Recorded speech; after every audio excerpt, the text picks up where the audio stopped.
because they are so very sick, it's even more difficult for them to heal themselves. So they can't go to the top. They can't go to the top and say someone has stolen my plant out of my backyard. And so they are stuck in this bureaucratic and legal nightmare where they are ill and need this medicine. But they can't get support from the state, they can't get support from the Ministry of Health, and they can't get any support from the top when they're robbed and their houses broken into and they're threatened by others. It is that kind of insanity that we live in. It's the kind of irrational and crazy drug policy that this country has.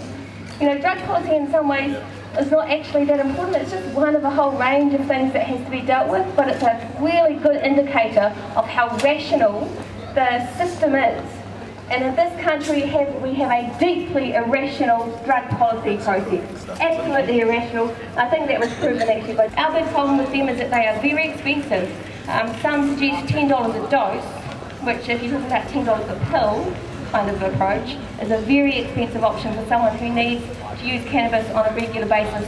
It could be upwards of sort of $300 a week. And unless a pharmaceutical preparation is subsidised by the government, it is simply too expensive for our people to have access to. And so then, what's the point? It's just Clayton's access. They can get it, but they can't afford it. And they still can't get the relief that they need. But there is some suggestion of possible movement. I think we are very much prevented from getting support from other parliamentarians for the Metiria bill because, as Abe says, discrimination and prejudice against cannabis users is still the #1 barrier to getting any change, any law reform that we need to have.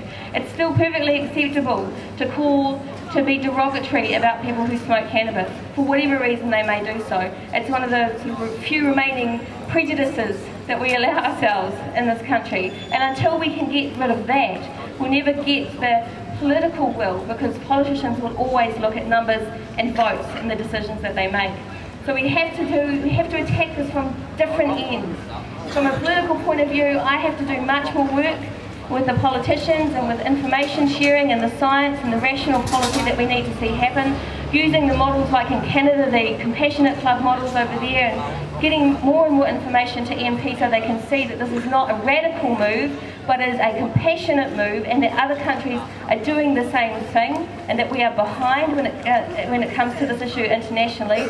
But also activists on the ground, law reform activists, need to attack the whole concept around the prejudice that the community holds against cannabis users and cannabis smokers, because until we do that, we won't be able to force the politicians to see that this is not a vote issue for them, that this is an issue of conscience and ethics and compassion, and they have an obligation as a Member of Parliament to do what they can to protect the most vulnerable of New Zealanders, and that is often the sickest and the poorest.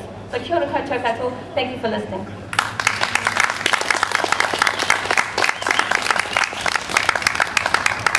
Thank you, Metiria.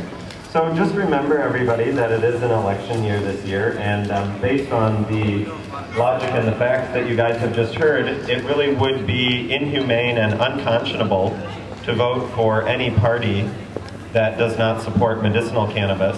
And I'm going to take that one step further and say to vote for any party that does not support cannabis law reform in general.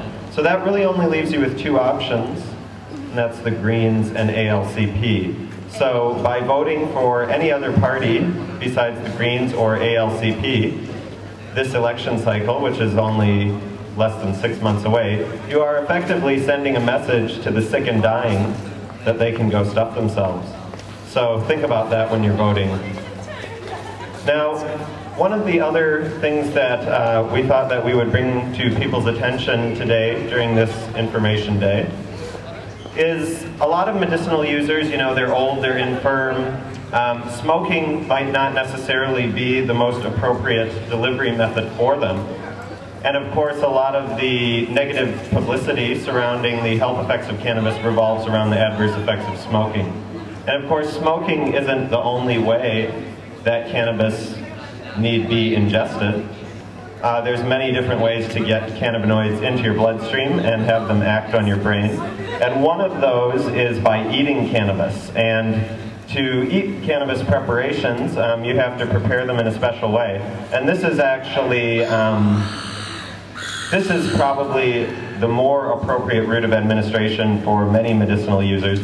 However, based in the current classification system, the Misuse of Drugs Act, cooking cannabis into a preparation, extracting the cannabinoids from the cannabis plant, constitutes the manufacture of a Class B substance. So by trying to make preparations that are less harmful for you to use, you are actually breaking the law even more than if you would have just smoked it. So this just shows the complete lack of logic and disregard for people's health and well-being that these laws are actually based on. So we need to call the kettle black when these people lie to us and say they're enforcing a law. Of course, we have Campus Watch having a gaze over there, and they would say they want to prevent any illegal activity from taking place on cannabis.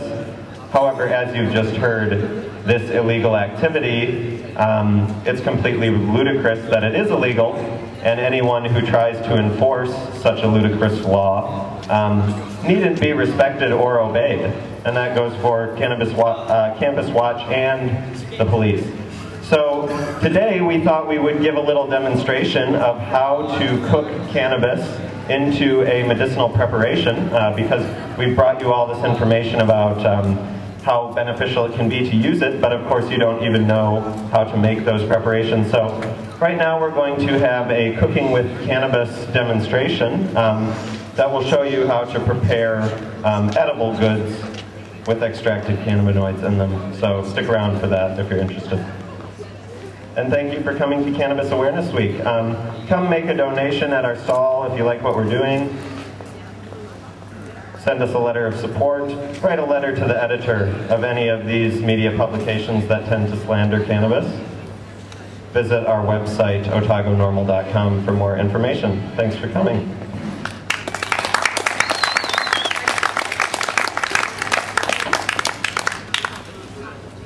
Oh no, I gave that jar to you. Yeah, we got plenty at home. I just wanted to load one right now. I can give you some of just for like while we're here. Yeah.